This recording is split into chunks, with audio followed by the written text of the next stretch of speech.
नमस्कार दोस्तों, आज बात करेंगे एक बहुत ही महत्वपूर्ण विषय पे, प्रकृति में और पेड़ के नीचे बैठे हुए। आजकल एक ही सवाल रहता है बीमारियों को देखते हुए, sugar, BP, cancer, heart attack, cardiac arrest जो आजकल आप देख रहे हैं 30 से 50 साल की उम्र में यंग बंदों को जो सबसे ज़्यादा हो रहे हैं कि ऐसा क्यों हो रहा है, क्या कारण है इसके पीछे, पहले क्यों नहीं हो रहा था, अभी क्यों हो रहा है। ये काफ़ी सवाल हैं। ऐसा क्या बदलाव हो गया जीवन में, क्या चीज़ें बदल गई हैं जिसकी वजह से इनकी संख्या इतनी ज़्यादा बढ़ गई है। और एक यंग बंदे को खो देना जो अपनी फैमिली का ब्रेड एंड बटर, जो मतलब एकमात्र साधन होता है, सारा परिवार उस पर डिपेंड होता है, उस बंदे के लिए बहुत ज़्यादा इम्पोर्टेंस होती है उसकी। तो आजकल आप देखते हैं कि हर चीज़ें, खाने पीने की चीज़ें जो हैं वो कॉम्प्रोमाइज़ हो गई हैं। आप देखोगे दूध है उसमें मिलावट हो गई है, फ्रूट्स हैं उन पे केमिकल डाला जा रहा है अर्ली राइपनिंग के लिए और वो डैमेज नहीं हो, और वेजिटेबल्स हैं वो देखेंगे वो सारी कॉम्प्रोमाइज़ हो गई हैं।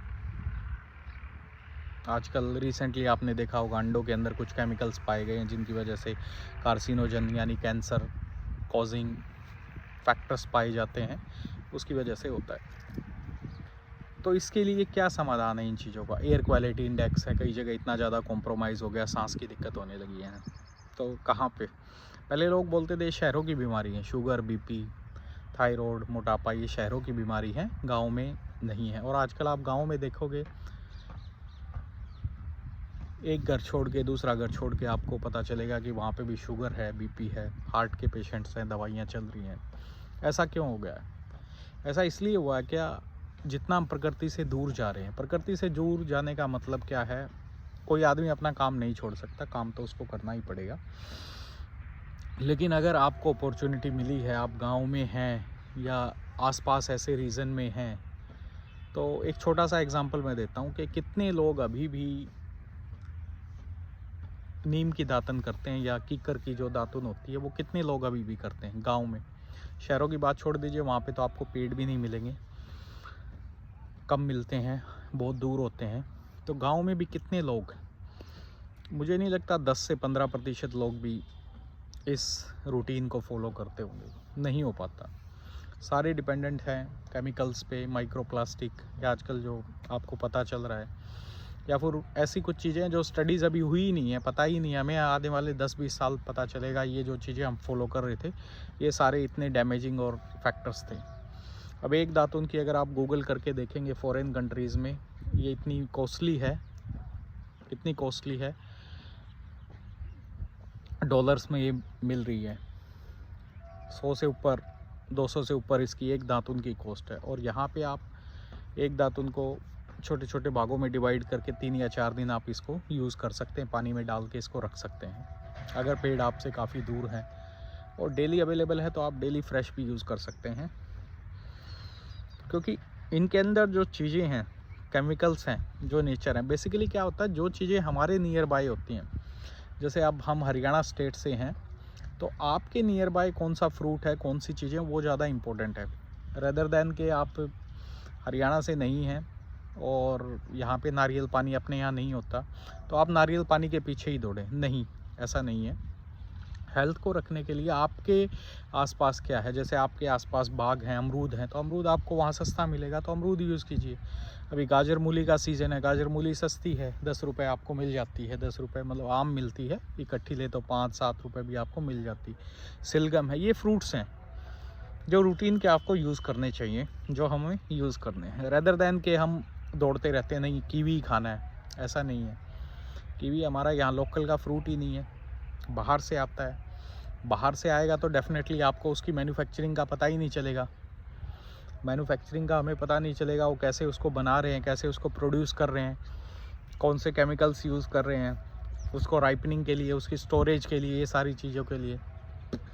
और ये जो मूली आ रही है सुबह, इसको शाम को इसको निकाल रहे हैं ज़मीन से और अगले दिन आपको मार्केट में आ रही है, फ्रेश है।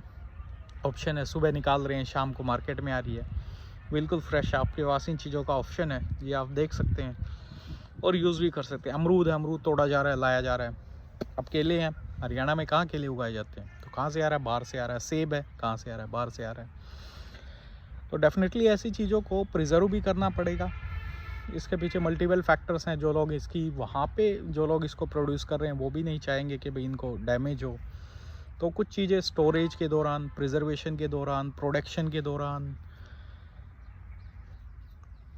और थ्रू आउट जब इनका कल्टीवेशन होता है उसके दौरान, तो कुछ ऐसी चीज़ें की जाती होंगी ताकि इनको मतलब प्रोडक्शन ज़्यादा हो। डेफिनेटली चाहेंगे प्रोडक्शन ज़्यादा हो और उसको प्रिजर्व करने में डैमेज ना हो, ट्रांसपोर्टेशन में दिक्कत ना हो, तो वो चीज़ें की जाएंगी। तो वो चीज़ों में भी डेफिनेटली कुछ केमिकल्स ही हैं जो जिनसे इनको दूर रखा जाएगा। और इनसे दूर रखने के लिए डेफिनेटली कुछ हार्मफुल भी रहेंगे बॉडी के लिए।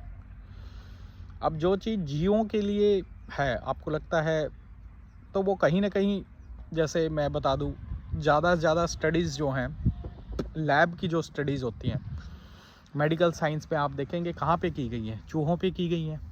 रैट्स की स्टडी की गई, या कोई वैक्सीन तैयार की हॉर्स से तैयार की है, या किसी दूसरे एनिमल से तैयार की गई हैं। तो स्टडीज़ जो है रैट्स पे करते हैं इन विट्रो लैब्स के अंदर। तो लैब्स पे देखते हैं कितने चूहों पे काम कर रही है, नहीं कर रही, कितनी उनको डैमेज कर रही है। उसी के हिसाब से फिर अंदाज़ा लगाया जा सकता है ये मतलब ह्यूमन बीइंग्स पे भी डेंजरस होंगी। तो जो केमिकल्स यहाँ पे यूज़ किए जा रहे हैं फलों पे या सब्जियों पे या किसी भी चीज़ को, या फिर आजकल आप देख रहे हैं पनीर है ज़्यादा मात्रा में प्रोड्यूस किया जा रहा है केमिकल से, रेदर देन मिल्क प्रोड्यूस किया जा रहा है। तो वो सारी डेंजरस चीज़ें वो कहाँ जा रही हैं? बॉडी के अंदर जा रही है धीरे धीरे मात्रा में, और वो बॉडी में जीन्स में म्यूटेशंस कर रही हैं, जीन्स को चेंज कर रही हैं, या फिर डिजीज़ हैं, शुगर, बीपी, ये चीज़ें कर रही हैं। अब लोग बोल देते मोटापा ज़्यादा हो गया, मोटापा ज़्यादा हो गया। मोटापा पहले नहीं था, मोटापा पहले भी था। Obesity is not a new disease, ये पहले भी थी। कोलेस्ट्रॉल पहले भी था, लेकिन पहले लाइफस्टाइल थोड़ा आदमी प्रकृति से जुड़ा रहता था, 15-20 मिनट का समय निकालता था, चाहे वो वॉक होगी या कुछ ऐसी चीज़ें थी। आजकल वो सारी चीज़ें कम हो गई हैं, और definitely negative positive outweigh between risk benefit ratio हम करें तो वो सारी चेंज हो गई है। तो वो चेंज होने की वजह से क्या हुआ है, हेल्थ हज़ार्ड्स आ गए हैं, हेल्थ हज़ार्ड ज़्यादा होने लगे हैं। अब आप देखेंगे, अगर गांव में भी किसी आदमी को शुगर है और नीम की पत्तियां अवेलेबल हैं या फिर जामुन की चीज़ें अवेलेबल हैं, मैं बात कर रहा हूँ प्री डायबिटिक की, जिनके शुगर लेवल थोड़े हैं, जो बहुत ज़्यादा हाई नहीं है, तो वो भी आप देखेंगे टैबलेट्स के ऊपर डिपेंड है, टैबलेट्स ही ले रहा है। सुबह नीम के पत्ते या फिर नीम को कूट के उसका पाउडर, जो थोड़े बहुत शुगर लेवल्स को, मैं नहीं कहता बहुत ज़्यादा शुगर लेवल्स को कंट्रोल करता है, थोड़े बहुत शुगर लेवल्स को क्या करता है, वो कंट्रोल कर सकता है, तो वो भी यूज़ नहीं कर पाते हैं। सारी चीज़ें पैक्ड आइटम पे डिपेंड है, कंपनियां कैसे पैक कर रही हैं, कैसे वो चीज़ें आ रही हैं, तो उसको वो चीज़ें यूज़ ज़्यादा की जा रही हैं। अब आप डेली दातुन करते हैं, एक सिंपल सा एग्जांपल है, नीम की दातुन करते हैं आप डेली। आप घर से बाहर निकलते हैं, पेड़ तक जाते हैं, नेचुरल आपको एयर मिलती है, वहाँ 5-10 मिनट बैठते हैं, और ये जो इसके अंदर जितने भी केमिकल्स हैं, एंटीऑक्सीडेंट्स हैं, एंटीबैक्टीरियल प्रॉपर्टीज़ हैं, antibacterial, antioxidant, anti cancerous, anti microbial, antiviral, anti fungal, ये प्रॉपर्टीज़ इतनी ज़्यादा हैं आपके माउथ को। आप एक ट्राई करके देखिएगा, एक नीम की दातुन कीजिएगा और अगले दिन ब्रश कीजिएगा, feel the difference, feel the difference. पूरे दिन आप फ्रेश रहते हैं। हेलिटोसिस, इंडाइजेशन, कॉन्स्टिपेशन, गैस्ट्राइटिस, काफ़ी चीज़ों को, मल्टीपल चीज़ों पे काम करता है, मल्टीपल चीज़ों का इस पे अफेक्ट आता है। इन चीज़ों को फील करके देखिएगा। तो ऐसा नहीं है कि बीमारियाँ 50 साल पहले नहीं थी, 50 साल पहले भी बीमारियाँ थी, बल्कि एवरेज लाइफ स्पैन आप गूगल करके देखिएगा, 1950 के आसपास एवरेज लाइफ स्पैन आदमी का कितना था, आप देखेंगे 42 से 46 साल के बीच था। एवरेज लाइफ स्पैन का मतलब होता है 10 आदमी पैदा हुए तो 10 में से कितनों ने अचीव किया 50 साल। और अभी आप देखेंगे लाइफ स्पैन जो है एवरेज स्टैटिस्टिक्स के हिसाब से वो बढ़ गया है, वो अराउंड 70, 68, 70 अराउंड स्टैटिस्टिक्स है प्रेजेंट लाइफ स्पैन। तो डेफिनेटली आपको प्रकृति से जुड़ना चाहिए जितना हो सके। मतलब जितना पॉसिबल हो सके। डेफिनेटली सबसे पहले रोटी कपड़ा मकान, इन चीज़ों के लिए आदमी थ्राइव करता है, हेल्थ के लिए बाद में सोचता है। तो जितना भी समय मिले, सुबह मिले, शाम को मिले, दोपहर में मिले, तो डेफिनेटली करना है स्वस्थ रहने के लिए, क्योंकि स्वस्थ रहना आज के दिन आपकी जिम्मेवारी है, ना ये गवर्नमेंट की है, ना किसी हेल्थ सेक्टर की है, नो, ये आपकी जिम्मेवारी है। तो आपको ही स्वस्थ रहना है और आपको ही इसके उपाय निकालने पड़ेंगे, ऑप्शंस निकालने पड़ेंगे। कैसे निकालने हैं? You are the best person. आपकी लाइफस्टाइल, आपकी जो डेली रूटीन है, उनके अनुसार आप ये चीज़ें कर सकते हैं। So thank you very much. Keep spread, share this information so that maximum people can be benefit. Stay healthy, stay happy. Thank you very much.